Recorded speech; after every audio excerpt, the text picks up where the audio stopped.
Thank goodness this remains open, unlike that one thing in Pyrite Town. That one stupid elevator that I hate. Where does this go first, though? Okay, it's showing me this anyway, even though I went down the wrong thing. I'm just curious. Have to battle a bunch of dudos. Guess with the heal and save point, like, right there. Yeah, I probably can't take that elevator. I was probably supposed to go this way anyway, then. Whoops, there were other spies. You're not getting past me. Alright, I'm really close to finishing off Hitmontop here. Is the case. Hunter Frenna, huh? Gligar and Jigglypuff. Well, Entei has the disgrace of being stuck in a Great Ball, but Suicune's just a standard Pokeball. I guess. Wacky. Very wacky. I'll take it. If I was, like, playing this as... Oh. If I wasn't a content creator and I was just playing this from the perspective of, yeah, I want to catch all the Pokemon in the best possible way, I probably would just reset trying to catch the legendaries and Premier Balls.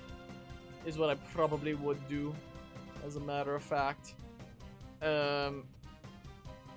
What was it, like Poison Flying? I don't want to immediately one-shot you. You'd probably be able to live this anyway, I would imagine. Another Corridor of Trainers, my absolute favorite. Well, what is there else to chat about? Okay, so I can do one more of those. It was Ground Flying, not Poison Flying. I'm remembering now. Okay, not anywhere near as good as Trapinch's, though. Not anywhere near as good as that.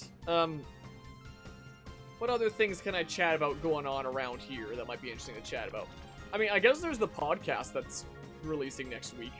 So, I've wanted to do, like, a proper podcast on the channel for a while. I already had, like, a playlist of stuff that is very podcast-like, essentially being, like, our discussions and analysis of any, like, trailers and directs and stuff like that, as well as just, you know, parts of playthroughs that have spiraled into dedicated discussions on all kinds of topics.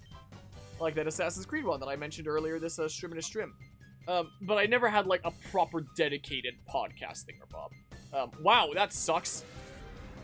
So, a little while back, Sate Jam reached out to me and asked me for, like, to discuss out game review scores, because apparently it's something that he's been thinking about a lot recently, and, you know, he might make his own unique scoring system for games that he might start using once he starts making video essays on YouTube. And, I was like, huh, that's actually an interesting topic there. Let's turn it into, like, would you mind turning it into, like, a podcast discussion with me? And then I can, you know, make that a podcast on my channel. And he was like, sure. And we, I probably wouldn't want to do this now then, would I? And we got through, you know, a whole lot of topics with that. So, we talked about, you know, how good are game review scores? How much do they reflect? Oh, come on! The quality of a game, like how much do they encapsulate how good a game is, how much do they miss, are they important to be doing, why do we use them, the answer being for, like, the sake of convenience. Like, are they a good system, should we keep on doing them, what are their drawbacks, and eventually we started talking about, like, what we consider, like, flaws or, you know, pros and cons in video games, and how those would influence the score as well. Like, we started talking about things like Mario 64, for example, in terms of, like, its impact for the time with the way that it messed around with the camera by having, like, camera Lakitu, for example. Because, you know, it was still beginning of, we're starting to make games in 3D and stuff, so people aren't, like, super used to it yet. So here's the idea of, like, Lakitu has a camera that you're moving around, and it set, like, precedents and stuff like that. You're back with the current combo so you can give opinions. We're talking about a starting podcast on the channel with, like, game review scores and stuff like that. So we talked about that. And one of the examples that I brought up was Alien something or other. I don't remember what the name of the game was, but I think it released in the year 2000. Which was a game that people criticized at the time because the controls were wonky. Because in that game, it was a shooter game where you moved with the left stick and you aimed with the right stick. Woo, super scary, but it was something that gave the game a little bit of flack at the time, because people thought it was kind of weird and, you know, had some trouble getting used to it, whereas nowadays, that's, like, the standard, it's set the standard, so we were talking about, you know, do we consider that, okay, are you gonna be the one to get the stupid Premier Ball then if Suicune doesn't want it? Maybe? So we were talking about, like, is that something that should, you know, that we see as, like, a good thing in a modern review, even though, you know, it wasn't seen as good back then, and it goes to show how, like, you know, opinions can change over time as well, you know, as times change. But typically when a big platform or a content creator makes a review, even if they change their mind later, people will always associate them with that review. Gosh dang it! And establish that as like, that's their ultimate opinion on that game, you know? Like, it never changes. Like, for example, I've appended stuff from my original Pokemon essay, but people still, you know, take that original Pokemon essay as like, yep, this is this guy's penultimate opinion, you know, even though it's like, it's not. Life is a pre-evolution to one of your favorite Pokemon, Gliscor. Gliscor is pretty cool, which is why I honestly wouldn't mind having this one in a Premier Ball. Again, I don't think I'd ever be you know, transferring them, but just on the off chance I ever do, since I know Gliscor isn't even in this game. But, you know, let's see here. So go ahead and chuck that. So we got to some topics like that. We also started talking about, like, the things that would be, you know, appreciated by a wider audience. The thing that I brought up in the discussion was, like, the Sly Cooper trilogy, where it's a story that, you know, is very simple and can be enjoyed by all audiences, like I did as a kid. But replaying it as an adult, it's like, wow, this actually has, like, some very serious themes going on here, you know? And I now appreciate this a lot more as an adult. That could be a pro there. So it ended up turning into like a 3-hour discussion that initially started focused on review scores, but then spiraled into like, what do we consider like pros and cons in a video game? Some of these like less traditional things that people don't talk about as much when it comes to review scores. So this was actually done like last month. It's been at the ready for a little while now. I've just been like piecing it out with some other uploads. I don't have any others recorded yet. But yeah, so this will be the Harmonic Podcast episode 1 that goes up next week. And, we're talking about... Oh, come on! What is going on here? We're talking about episode 2 potentially really delving into, like, what makes a flaw in a video game. Maybe. We haven't chatted about it for a little while. We'll see, what happens. We shall see here. But, yeah, there honestly is not enough time to cover every single topic that I'd like to cover on the channel in, like, a video essay format. So having the excuse of, like, yeah, let's just do like, a few-hour session of, you know, talking it out in a podcast, that could be a nice, chill way to, you know, get through all sorts of topics and get all kinds of different viewpoints. What is going on with this Gligar? Genuinely. So, yeah, that might be a thing going on there and stuff. But yeah, let's see. I still remember that time that the PS3 had rolls to the left and right stick reversed from the Xbox 360 as the Xbox kid. You thought that was weird? But what do you mean the rolls of the left and right stick? I don't even know what that means. Consider you interested? A podcast episode just dedicate why Bravely Default 2 sucks. I don't think I'd have anyone to discuss that with. Anyone else who played that. I know Guzma played it. I think both of us are just at the point of like, yeah, leave this behind. You know, not worry about that. No, I don't. Look, I have a thing. Come on. It'll go in the Great Ball. Look how low its health is. Like, come on. So yeah, that might be a thing there. As for, like, what's on it, I did very minimal editing work on it. You know, there is... Come on. Come on. Last one. Literally my last Premier Ball. There we go. There it is. No, I'm not supposed to lose. I've won a Colosseum challenge. Right stick being what moved characters, and the left stick moved the camera in the PS3 era. Really? I've never played a PS3 before, so I wouldn't know. If you're mean to me, I'm gonna cry, okay? Yes. Where? Okay. Cool. Just what I needed to see there. So Hitmontop is still, you know, just a little bit away, but getting close, right? Yeah, getting close here, though. Is certainly the case. Cool, we have a Premier Ball Gligar that I'm never going to use in this game itself, but if ever the day comes I do transfer it between emulators, hey, you can always use it in some other video game. Because it's the little opposite of what you grew up on. Understandable there, then. But yeah, so I'd like to start doing some of these from time to time. Could be an interesting venture. They don't take all that much production work. It's just like, you know, 1 to 3 hours of talking it out with someone. And then as for the editing, like, if there's a long tangent or something comes up that I need to cut out, like, I will do that. Like, there was a time that he needed to, like, go and do something with his brother. Like, stuff like that would be cut out. But for the most part, like, cutting out very, very little, you know? Leaving it mostly as is. I would edit over gameplay footage of a game that's, like, somewhat relevant to what's going on. But, like, not edit it in the sense of, like, a video essay. Always have something that's super relevant. Just have, like, some generic, like, background gameplay footage. Like, some... Here's 20 minutes of me playing Sly 2 while we're talking about Sly, for example. Or like 20 minutes of playing Mario 64 while we're talking about that. Stuff like that. Just super simple stuff there. Of like game footage that I have on my computer anyway from like, you know, previous stuff that we've done around this channel. And I usually, in the editing of that, it's like a 3-hour podcast video there.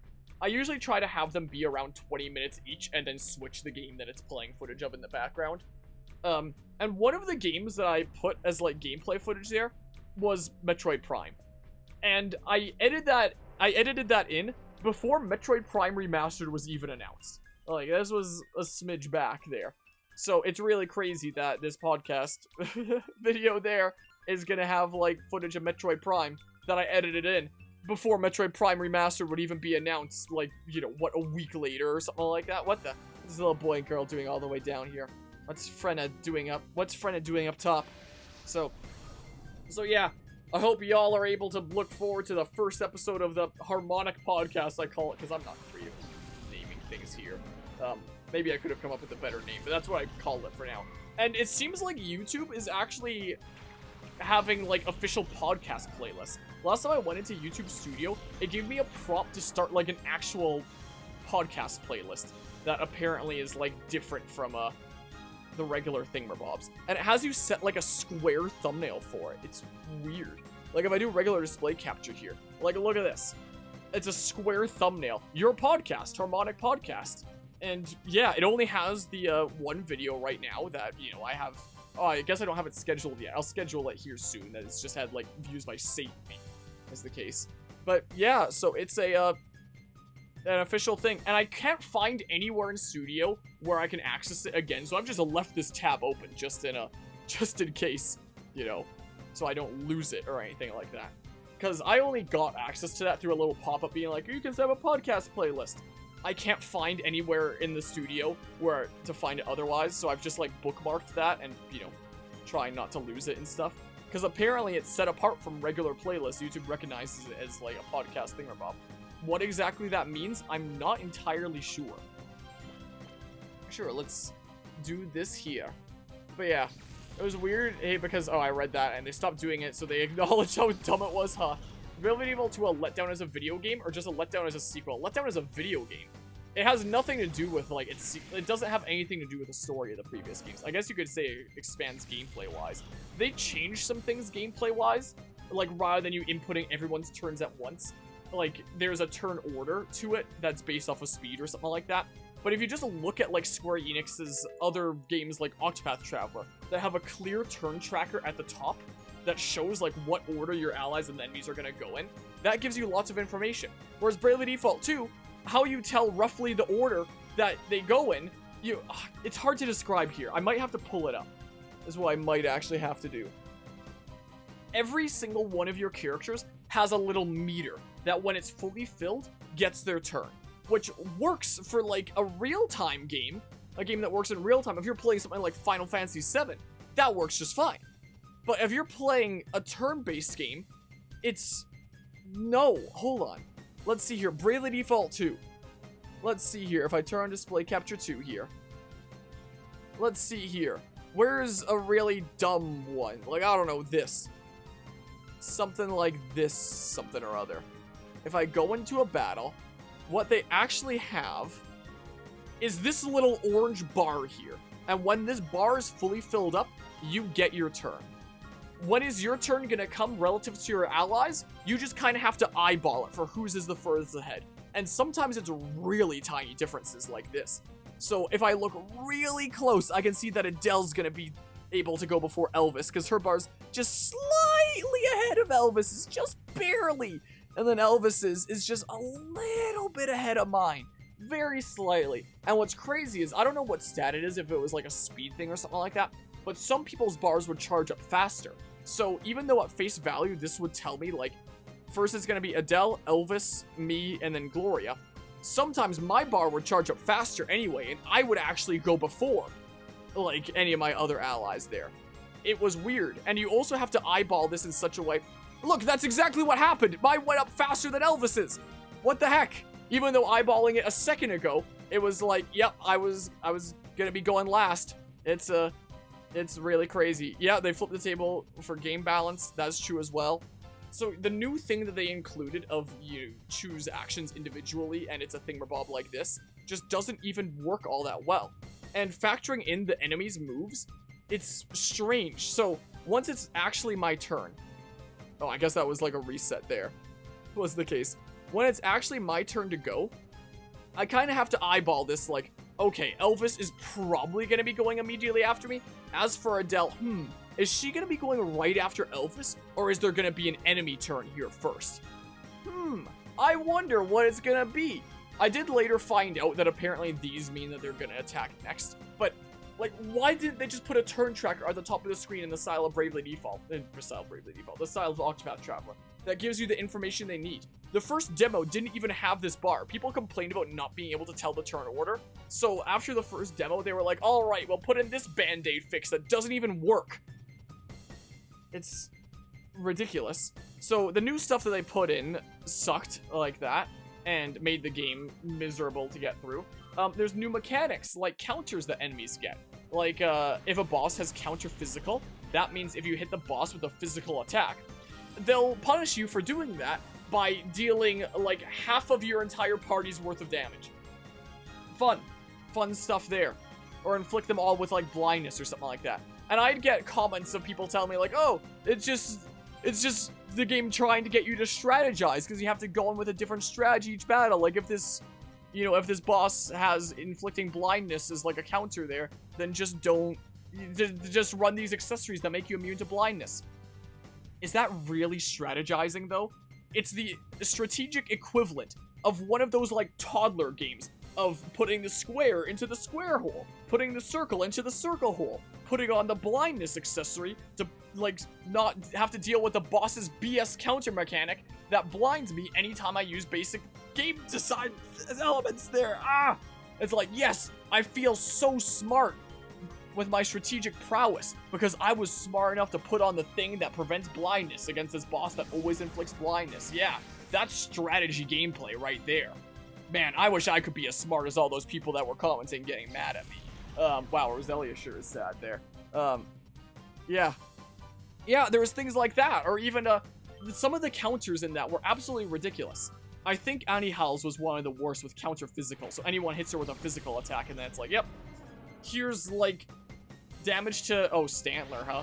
Here's damage across half your party for, not half your party. Here's damage across your entire party for half their health each, because you hit her with a physical attack. Get punished there. Which also had a chance of inflicting blindness. It was not great. Another one of the really bad ones was counter heal. Some bosses would, if they see that you heal, would punish you by just like wiping that character. So it's like, what do? Do you just not heal? Are you just subject to your fate? Like, what maneuverability does this give you here to like strategize around it? It's like, I need to heal to, get into a better position. I can't heal. Now what? What the hell? Doesn't make any sense.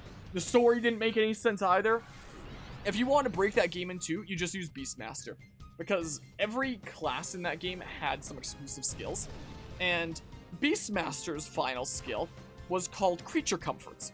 And what Creature Comforts did, this Beastmaster was a class that let you capture random enemies around the world. And then you could use them as attacks in battle.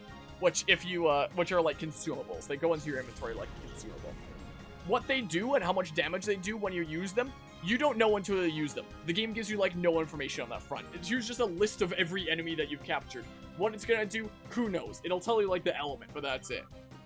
You don't even know what level it's gonna be. It's so dumb. But anyway, the cap for capturing creatures is infinite. And using Creature Comforts is a skill that boosts all of your stats based off of how many creatures total you've captured.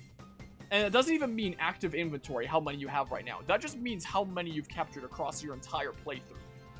Which means you can max out your stats by doing that. Like, it probably is the strongest subclass in gaming. Like, I wouldn't be surprised, because it's uncapped. These stat caps, you can just go around capturing creatures until the end of time. No cap. I appreciate the raid there, Lollipop. How's it going today? How did the stream go? Welcome on into some Pokémon Colosseum shenanigans out here. Let's go ahead and switch into Nomad. How about is what we can do. Do this. Where are we just streaming today? And welcome everyone from Lollipop Stream. We're just ranting about how awful Bravely Default 2 is right now. While playing a very different video game. But how's it going there? What was being streamed? I appreciate the follow there, Warzone Sniper Official. Whoa, the official one? That's crazy. Alrighty. Oh, sweet. Oh, I guess I don't even need to inflict paralysis then because you're already paralyzed. That's pretty sweet. That was pretty handy there. I wonder if I could use Thunder Shock to whittle you down. You're level 43, whereas Nomad is level 33. This is insane. What the heck? My goodness gracious. Sup? How's it going? What was on the stream agenda? You could go on a rant about how Mulaney's poorly designed fight in one of your favorite games. Yeah, like that wasn't a super well designed fight. But, you know, I'd honestly take Melania over a lot of Bravely Default 2 bosses any day. Honestly. You know, quite frankly, it's ridiculous. Some enemies will just be completely immune to damage from certain types of weapons in that game. Like, you hit them with like a sword, lance, or bow, 0 damage. Yeah, not resist it, just completely immune. There were some immunities in the original Bravely Default and Bravely Second, but it's stuff that was usually pretty obvious. Like, don't use a water attack against the water boss, you know? Usually it'd be stuff that's pretty evident. Not like, here's this big armored guy, hit him with a sword and 0 damage, you know? It's like, huh? Yeah, what now? I'm just gonna use a Great Ball Cigarette. Is what I'm gonna do. Sure, call here.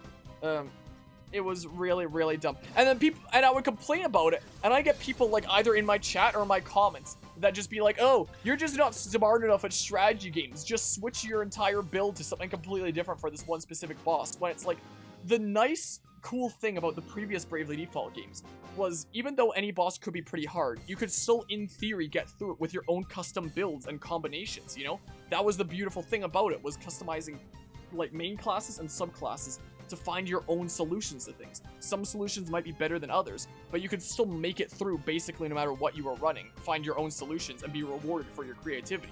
Whereas Bravely Default 2 was like, nah, we expect you to do like this one specific thing, play in this one specific way, change out your entire party for every single boss, or else you're gonna get royally screwed. I hate Bravely Default 2 so much. Hello, J-Man. Lolly says you're cool, are you? Nope, it's a lie.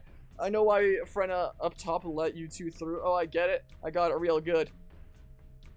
It's all a lie. We're just out here complaining about video games all the time. Trying to get those fake internet points that people tell me I'm apparently trying to get. Or whatever the heck. But yeah, just an hour of DVD where the game's at least pretty alrighty. Or was it a not so great session of DVD? I haven't even touched Dead by Daylight for like a year nowadays. I've put that game behind me. That game and my 1,500 hours in it. You're like, yeah, I'm done. I'm going to single player games nowadays. I've largely put Smash Bros behind me nowadays as well. Sometimes I'll still play it casually with Carvia, but that's pretty much it. That's the thing. Play the Bravely Default 2 demo and you lost, you have no idea what to do. The demos are insanely hard. Like, the first demo was really, really hard. And then for the second demo, they were like, we've heard you. So we made it apparently harder for the second demo. I found it easier for the second demo. Everyone else told me the second demo was harder, but they made like more information available. But people still complained about how hard it was. And so they made it even harder when like the actual game. I'm fairly certain. Or like same level of difficulty. I don't remember if it was harder or same level of difficulty, but it was like pretty darn hard. Like I feel like I still have flashbacks to that Anyhow boss fight. So much pain. I hated it so much. But yeah, let's see here. And there's also Lunatic Plus, but that was intentionally BS. Yeah, that was just the way that was. Bravely Default 2. They just designed it really poorly, you know? Dark Souls and Bravely Default, yeah. It's totally that. What the heck is going on over here? Also, station. Oh, are we going down to the train station? Oh, what's this over here? Oh, just items and stuff? I'll take it. Thank you. I found the timer ball. Oh, cool. Neat. I'll take that. Won't matter that much for shadow Pokemon that are inflicting recoil damage to themselves and slowly taking themselves out anyway. Like, I am constantly in debate to this day of if I make a video essay on Bravely Default 2. The playthrough was like 2 years ago now or something like that. A lot of the finer details aren't even in my head anymore. I have to like rewatch a lot of my playthrough. But a lot of the main points I still remember, you know. Like, I could just do, like, a shorter video essay on just, like, my grievances and the stuff that I remember, rather than doing, like, a Pokemon-style video essay where I talk about, like, everything about the game. Like, maybe not go that ham for a video essay, but just make, like, a 20 to 30 minute, look at all this crap in the game. Oh, what do you know? I hardly thought I'd have to get involved in this.